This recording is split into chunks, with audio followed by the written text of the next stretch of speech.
Here's why Russia's new Tu-160M2 could be NATO's worst nightmare. Russia's fleet of new-build Tupolev Tu-160M2 Blackjack strategic bombers will be equipped with upgraded engines that would extend the range of the aircraft by roughly 600 miles.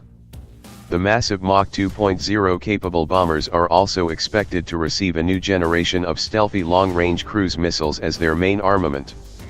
According to Russian Deputy Defense Minister Yuri Borisov, engine manufacturer Kuznetsov is working on the development of a modernized version of the NK-32 afterburning turbofan for the new Tu-160M2 variant. In its upgraded version, the engine will be 10% more efficient, which will make it possible to increase the flight range of the strategic bomber by about 1,000 km, Borisov said during his visit to the Kuznetsov plant in Samara, according to TASS. Development of the Tu-160M2 is proceeding on schedule, according to Borisov. The work is proceeding, by and large, according to schedule so far. As for the engine, this is the basic unit, which will determine the performance characteristics of the new plane, Borisov said. But the engines are only one part of the modernization of the Tu-160. The aircraft are essentially going to be gutted and fitted with completely new avionics and weapons.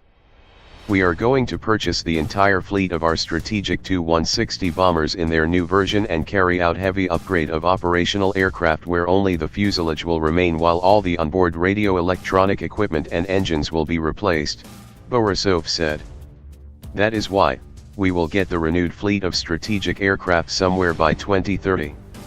While the new Tu-160M2 will receive some low observable coatings, the Blackjack remains primarily a cruise missile carrier.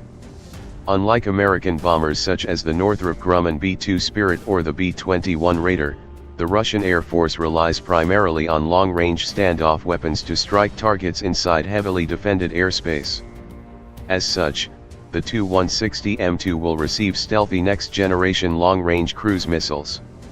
Alongside, we are developing new airborne weapons, and you can't compare the Tu-160 plane with the Kh-55, Kh-550, and even Kh-101 missiles and the plane, which we hope to get serial produced by the 2030s with new airborne weapons that will have quite different ranges, Borisov said.